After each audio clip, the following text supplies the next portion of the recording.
ಬ್ಯಾಟರಾಯನಪುರದಲ್ಲಿ ದಸರಾ ಉತ್ಸವಕ್ಕೆ ಕ್ಷಣಗಣನೆ ಪ್ರಾರಂಭವಾಗಿರುವಂತದ್ದು. ಈ ಹಿನ್ನೆಲೆಯಲ್ಲಿ NTI ಮೈದಾನದಲ್ಲೂ ಕೂಡ ಈಗ ಪೂರ್ವ ತಯಾರಿ ಸಿದ್ಧತೆಗಳು ಕೂಡ ನಡೀತಿರುವಂತದ್ದು. ಈ ಬಗ್ಗೆ ಮಾತನಾಡಲಿಕ್ಕೆ ನಮ್ಮೊಂದಿಗೆ ಬಿಜೆಪಿಯ ಮುಖಂಡರಾದಂತಹ ತಮ್ಮೇಶ್ ಗೌಡ ಅವರಿದ್ದಾರೆ, ಕಾರ್ಯಕ್ರಮದ ಆಯೋಜಕರು. ಅವ್ರನ್ನೇ ಬನ್ನಿ ಮಾತನಾಡ್ಸೋಣ. ಸರ್, ಈಗ ಕ್ಷಣಗಣನೆ ಪ್ರಾರಂಭವಾಗಿದೆ ದಸರಾ ಉತ್ಸವಕ್ಕೆ ಬ್ಯಾಟರಾಯನಪುರದಲ್ಲಿ. ಒಂದು ಕಡೆ ಇವತ್ತು ಮೈಸೂರಲ್ಲಿ ಜಂಬೂ ಸವಾರಿ ಆಗುವಂಥದ್ದು, ಇಲ್ಲೂ ಕೂಡ ಬಹಳ ಉತ್ತಮವಾಗಿ ತಯಾರಿಗಳನ್ನು ನಡೆಸ್ಕೊಳ್ತಾ ಇದ್ದೀರಿ. ಹೇಗಿರುತ್ತೆ 3 ದಿನ ಕಾರ್ಯಕ್ರಮಗಳ ಬಗ್ಗೆ ಹೇಳೋದಾದ್ರೆ? ನೋಡಿ, ಬ್ಯಾಟರಾಯನಪುರ ದಸರಾ ಒಂದು ಐತಿಹಾಸಿಕ ಕಾರ್ಯಕ್ರಮ ಆಗಬೇಕು ಅಂತಕ್ಕಂಥ ದೃಷ್ಟಿಯಿಂದ ನಮ್ಮ ಹಲವಾರು ಮುಖಂಡರು ಕಳೆದ ಹಲವಾರು ದಿನಗಳಿಂದ ಎಲ್ಲ ತಯಾರಿಯನ್ನು ಕೂಡ ಮಾಡ್ತಾ ಇದ್ದಾರೆ. ಇದು 4ನೇ ವರ್ಷದ ದಸರಾ ಉತ್ಸವ, ಬ್ಯಾಟರಾಯನಪುರ ದಸರಾ ಉತ್ಸವ. ಇದೊಂದು ಐತಿಹಾಸಿಕ ಕಾರ್ಯಕ್ರಮ ಆಗಬೇಕು. ಇದು 3 ದಿನಗಳ ಕಾಲ ವಿಜೃಂಭಣೆಯಿಂದ ನಡೀಬೇಕು ಅಂತಕ್ಕಂಥ ಒಂದು ಯೋಜನೆಯನ್ನು ನಾವು ಈಗಾಗಲೇ ಮಾಡಿದ್ದೇವೆ. ನಾಳೆ ಮಧ್ಯಾಹ್ನ 2 ಗಂಟೆಗೆ ಸಾಂಸ್ಕೃತಿಕ ದಸರಾ ಪ್ರಾರಂಭ ಆಗುತ್ತೆ. ನಮ್ಮ ವಿಧಾನಸಭಾ ಕ್ಷೇತ್ರದಲ್ಲಿರ್ತಕ್ಕಂಥ ಎಲ್ಲ ಕಲಾವಿದರಿಗೆ ಒಂದು ವೇದಿಕೆಯನ್ನು ನಾವು ಕೊಡ್ತಾ ಇದ್ದೇವೆ. ಒಂದು ನೃತ್ಯ ಸ್ಪರ್ಧೆ ನಡೆಯುತ್ತೆ.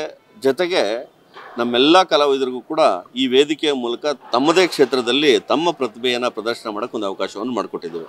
ಎರಡನೇದಾಗಿ ನಮ್ಮೂರ ಸಾಧಕರು ಅಂತಕ್ಕಂಥ ಒಂದು ವಿಶೇಷವಾದಂಥ ನಮ್ಮ ಕ್ಷೇತ್ರದಲ್ಲಿರ್ತಕ್ಕಂಥ ಯಾವುದೇ ಕ್ಷೇತ್ರದಲ್ಲಿ ಇವತ್ತು ತಮ್ಮ ಸೇವೆಯನ್ನು ಸಲ್ಲಿಸಿ ಅಥವಾ ತಮ್ಮ ಸಾಧನೆಯ ಮೂಲಕ ಹೆಸರು ಮಾಡಿರ್ತಾರೆ, ಎಲೆಮರೆ ಕಾಯಿ ಅಂತಿರ್ತಾರೆ, ಅವರನ್ನೆಲ್ಲ ಕರೆದು ನಮ್ಮೂರ ಸಾಧಕರ ಪ್ರಶಸ್ತಿ ಮೂಲಕ ಅವ್ರಿಗೆಲ್ಲರೂ ಕೂಡ ಒಂದು ಸನ್ಮಾನವನ್ನು ಮಾಡಬೇಕು ಅಂತಕ್ಕಂಥ ಒಂದು ಯೋಜನೆಯನ್ನು ನಾಳೆ ಮಾಡಿದ್ವಿ.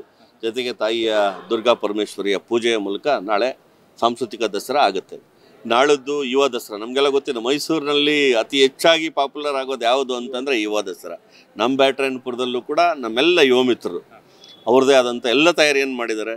ಯುವ ದಸರಾಗೆ ನಮ್ಮ ಭಾರತೀಯ ಜನತಾ ಪಕ್ಷದ ರಾಜ್ಯಾಧ್ಯಕ್ಷರಾದಂಥ ವಿಜೇಂದ್ರ ಅವರು ಬರ್ತಿದ್ದಾರೆ. ಗುರು ಕಿರಣ್, ರಾಜೇಶ್ ಕೃಷ್ಣನ್ ಅವರು, ಅನುಪಮ ಭಟ್, ಅನುರಾಧ ಭಟ್ಟಿಗೆ ಹಲವಾರು ಜನ ಸಂಗೀತ ಗಾಯಕರು, ಗಾಯಕಿಯರು, ಸಿನಿಮಾ ನಟ ನಟಿಯರು, ಅಮೂಲ್ಯ ಜಗದೀಶ್ ಅವರು, ಶ್ರೀಮುರಳಿ ಅವರು, ಹೀಗೆ ಸಿನಿಮಾ ನಟ ನಟಿಯರು ಕೂಡ ಯುವ ದಸರಾಗೆ ಬರೋರಿದ್ದಾರೆ. ಅದರ ಜೊತೆಗೆ ಭಾನುವಾರ ವಿಶೇಷವಾಗಿ ಪ್ರತಿ ವರ್ಷವೂ ಕೂಡ ನಮ್ಮ ವಿಧಾನಸಭಾ ಕ್ಷೇತ್ರದ ಎಲ್ಲ ಗ್ರಾಮಗಳಿಂದ ಗ್ರಾಮ ದೇವತೆಗಳು ತಗೊಂಡು ಆ ಗ್ರಾಮ ದೇವತೆಗಳನ್ನು ತಗೊಬಂದು ಒಂದು ಭವ್ಯವಾದಂಥ ಶೋಭಾಯಾತ್ರೆ, ಸುಮಾರು 100ಕ್ಕೂ ಹೆಚ್ಚು ಬೆಳ್ಳಿ ಪಲ್ಲಕ್ಕಿಗಳ ಮೂಲಕ, ಬಂಗಾರದ ಪಲ್ಲಕ್ಕಿಗಳ ಮೂಲಕ ಬೃಹತ್ ಶೋಭಾಯಾತ್ರೆ ಒಂದು 4 ಕಿಲೋಮೀಟರ್ ಇರ್ತದೆ. ರಾಜ್ಯದ ಮತ್ತು ರಾಷ್ಟ್ರದ ಹೆಸರಾಂತ ಕಲಾ ತಂಡಗಳು ಕೂಡ ನಮ್ಮ ಮೈಸೂರಿನಲ್ಲಿ ನಾವು ಯಾವ ರೀತಿ ಜಂಬೂ ಸವಾರಿ ಅಂತ ಏನು ಹೇಳ್ತೀವೋ ಅದೇ ರೀತಿ ನಮ್ಮಲ್ಲೂ ಕೂಡ ದೊಡ್ಡ ಮಟ್ಟದ ಒಂದು ಶೋಭಾಯಾತ್ರೆ ತಯಾರಿಯಾಗುತ್ತೆ. ಇದರ ಜೊತೆಗೆ ಸುಮಾರು 20,000 ಜನ ಹೆಣ್ಮಕ್ಳು ಇಷ್ಟು ಗ್ರಾಮ ದೇವತೆಗಳಿಗೆ ಮತ್ತು ತಾಯಿ ದುರ್ಗಾ ಪರಮೇಶ್ವರಿಗೆ ಮಹಾರತಿ ಮತ್ತು ದೀಪ ಪೂಜೆ ಅಂತಕ್ಕಂಥ ಒಂದು ವಿಶೇಷವಾದಂಥ ಕಾರ್ಯಕ್ರಮ ಮಾಡಿದ್ವಿ. ಸುಮಾರು 20,000ಕ್ಕೂ ಹೆಚ್ಚು ಜನ ಹೆಣ್ಮಕ್ಳು ಭಾಗವಹಿಸ್ತಾರೆ. ಅದೇ ದಿವಸ ಭಾನುವಾರ ಸಂಜೆಗೆ ನರೇಂದ್ರ ಮೋದಿಯವರ ಒಂದು ಕಲ್ಪನೆ ಇದೆ, ಏಕ್ ಭಾರತ್ ಶ್ರೇಷ್ಠ ಭಾರತ್. ಅಂದರೆ ನಮ್ಮ ವಿಧಾನಸಭಾ ಕ್ಷೇತ್ರದಲ್ಲಿರ್ತಕ್ಕಂಥ ಎಲ್ಲ ಭಾರತೀಯರು, ಇಲ್ಲಿ ಭಾಷೆ, ರಾಜ್ಯ, ಜನಾಂಗ ಎಲ್ಲವನ್ನು ಬಿಟ್ಟು ಎಲ್ಲರೂ ಸೇರಿ ಒಂದು ಕಾರ್ಯಕ್ರಮ ಏಕ್ ಭಾರತ್ ಶ್ರೇಷ್ಠ ಭಾರತ್ ಹೆಸರಿನಲ್ಲಿ ಒಂದು ಸಂಗೀತ ಕಾರ್ಯಕ್ರಮ, ದಾಂಡಿಯಾ ಕಾರ್ಯಕ್ರಮವನ್ನು ಆಯೋಜನೆ ಮಾಡಿದ್ದೇವೆ. ಇದಕ್ಕೆ ನಮ್ಮ ಉತ್ತರ ಭಾರತದಿಂದ ಅಲ್ಲಿನ ಒಂದು ಒಳ್ಳೆಯ ಸಂಗೀತ ತಂಡನೂ ಕೂಡ ಬರ್ತಾ ಇದೆ. ಅಲ್ಲಿಂದ ಪ್ರಮುಖರು ಕೂಡ, ಸ್ವಾಮೀಜಿಗಳು ಕೂಡ ಬಂದು ಭಾಗವಹಿಸ್ತಾ ಇದ್ದಾರೆ. ಹೀಗೆ ಇಡೀ ಬ್ಯಾಟರಾಯನಪುರ ಎಲ್ಲ ವರ್ಗದ ಜನ, ಎಲ್ಲ ಭಾಷೆಯ ಜನ, ಎಲ್ಲ ರಾಜ್ಯದ ಜನ ಸೇರಿ ಮಾಡ್ತಾ ಇರ್ತಕ್ಕಂಥ ಉತ್ಸವನೇ ನಮ್ಮ ಬ್ಯಾಟರಾಯನಪುರ ದಸರಾ ಉತ್ಸವ.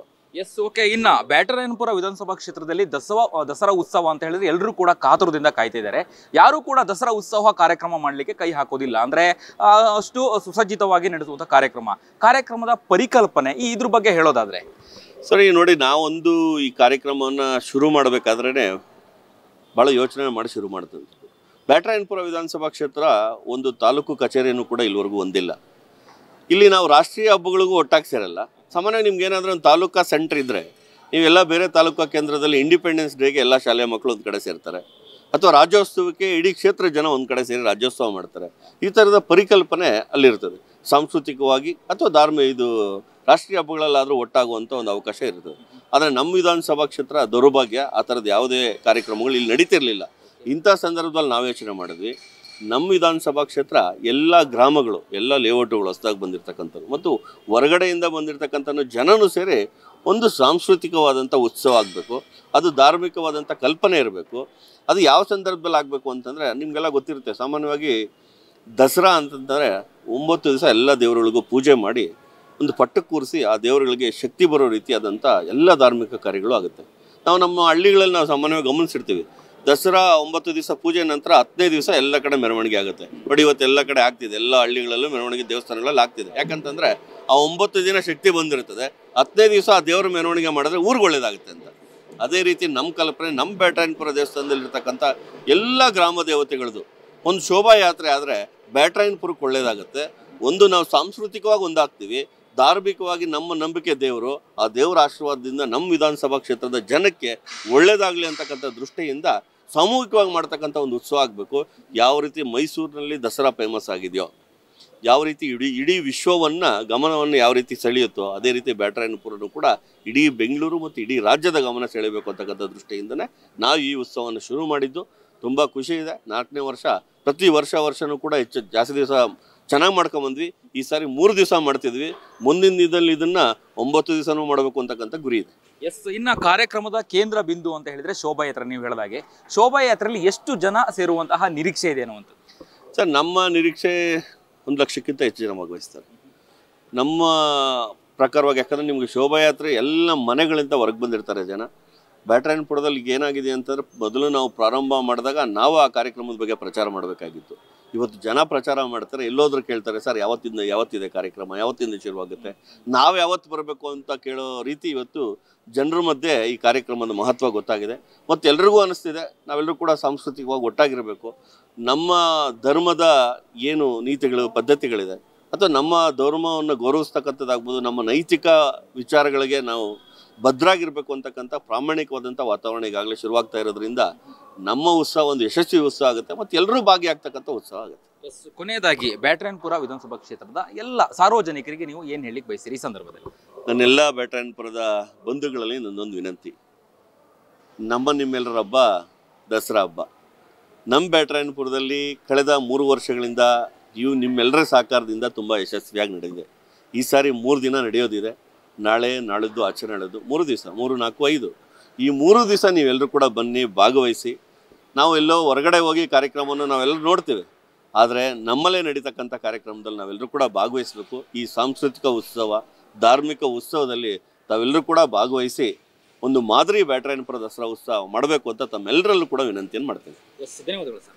ಇದಿಷ್ಟು ತಮ್ಮೇಶ್ ಗೌಡ ಅವರ ಮಾತಾಗಿತ್ತು. ಜಾತಿ ಧರ್ಮ ಭೇದ ಭಾವವನ್ನು ಮರೆತು ನಾವೆಲ್ಲರೂ ಕೂಡ ಒಂದಾಗಿ ಸೇರುವಂತಹ ವೇದಿಕೆ ಯಾವುದು ಅಂತ ಹೇಳಿದ್ರೆ ದಸರಾ ಉತ್ಸವ ಕಾರ್ಯಕ್ರಮ. ಹಾಗಾಗಿ ಬ್ಯಾಟರಾಯನಪುರದಲ್ಲಿ ನಡೆಯುವಂತಹ ಈ ಒಂದು ದಸರಾ ಉತ್ಸವ ಕಾರ್ಯಕ್ರಮಕ್ಕೆ ಎಲ್ಲರೂ ಕೂಡ ಭಾಗವಹಿಸಿ ಅನ್ನುವಂತಹ ಮಾತುಗಳನ್ನು ಹೇಳುವಂಥದ್ದು. ಕ್ಯಾಮರಾ ಪರ್ಸನ್ ಉಲ್ಲಾಸ್ ಜೊತೆ ಅಭಿಜಿತ್ ಗಣೇಶ್, ಕರ್ನಾಟಕ ಟಿವಿ, ಬೆಂಗಳೂರು. ತುಂಬಾ ದಪ್ಪ ಇದ್ದೀರಾ? ಅದರಲ್ಲೂ ಯಾವುದೇ ಸೈಡ್ ಎಫೆಕ್ಟ್ ಇಂದ ಸಣ್ಣ ಆಗ್ಬೇಕಾ? ಎಷ್ಟೋ ಜನ ಹೇಳ್ತಾ ಇದ್ರಿ, ಸರ್ ನಾನು ಜಿಮ್ಗೆ ಹೋಗ್ತಾ ಇದ್ದೀನಿ ಆದ್ರೂ ಸಣ್ಣ ಆಗ್ತಾ ಇಲ್ಲ ಸರ್, ವರ್ಕೌಟ್ ಮಾಡ್ತಾ ಇದ್ದೀನಿ ಆದ್ರೂ ಸಣ್ಣ ಆಗ್ತಾ ಇಲ್ಲ ಅಂತ ಹೇಳ್ತಾ ಇದ್ರಲ್ಲ. 100% ಯಾವ ಜಿಮ್ಗೂ ಹೋಗ್ದಂಗೆ ವರ್ಕೌಟು ಮಾಡ್ದಂಗೆ ನೀವು ಸಣ್ಣ ಆಗ್ಬೋದು. ಪ್ರತಿದಿನ ಬೆಳಿಗ್ಗೆ ಸಂಜೆ 2 ಟೈಮ್ ನಮ್ಮ ಜೀನಿ ಸ್ಲಿಮ್ ನ ಯೂಸ್ ಮಾಡಿ ಯಾವುದೇ ಸೈಡ್ ಎಫೆಕ್ಟ್ ಇಲ್ದಂಗೆ ನೀವು ಸಣ್ಣ ಆಗ್ತೀರಾ. ಯಾಕೆಂದ್ರೆ ಜೀನಿ ಸ್ಲಿಮ್ ಒಂದು ಉತ್ತಮ ಆಹಾರ. Karibasaveshwara agri India private limited ರವರ ನಂಬರ್ 1 ಸ್ಪ್ರಿಂಕ್ಲರ್ ಪೈಪ್. ನಮ್ಮ ಕರ್ನಾಟಕ ರಾಜ್ಯದಲ್ಲಿ ಕಳೆದ ವರ್ಷದ ನೀಟ್ ಮತ್ತು ಐಐಟಿ ಜೆಇಇ ಪರೀಕ್ಷೆಯಲ್ಲಿ ಸಾವಿರಾರು ಉಚಿತ ಮೆಡಿಕಲ್ ಹಾಗೂ ಐಐಟಿ ಸೀಟ್ಗಳನ್ನು ನೀಡಿರುವ ನಮ್ಮ ಹೆಮ್ಮೆಯ ಎಕ್ಸೆಲ್ ಅಕಾಡೆಮಿಕ್ಸ್ ವಿದ್ಯಾಸಂಸ್ಥೆಯಾಗಿದೆ. 1 ವರ್ಷದ ಲಾಂಗ್ ಟರ್ಮ್ ನೀಟ್, ಸಿಇಟಿ ಮತ್ತು ಐಐಟಿ ಜೆಇಇ ದಾಖಲಾತಿ ಪ್ರಾರಂಭವಾಗಿದೆ. ಮೆಡಿಕಲ್ ಅಂದರೆ ಎಕ್ಸೆಲ್, ಎಕ್ಸೆಲ್ ಅಂದರೆ ಮೆಡಿಕಲ್.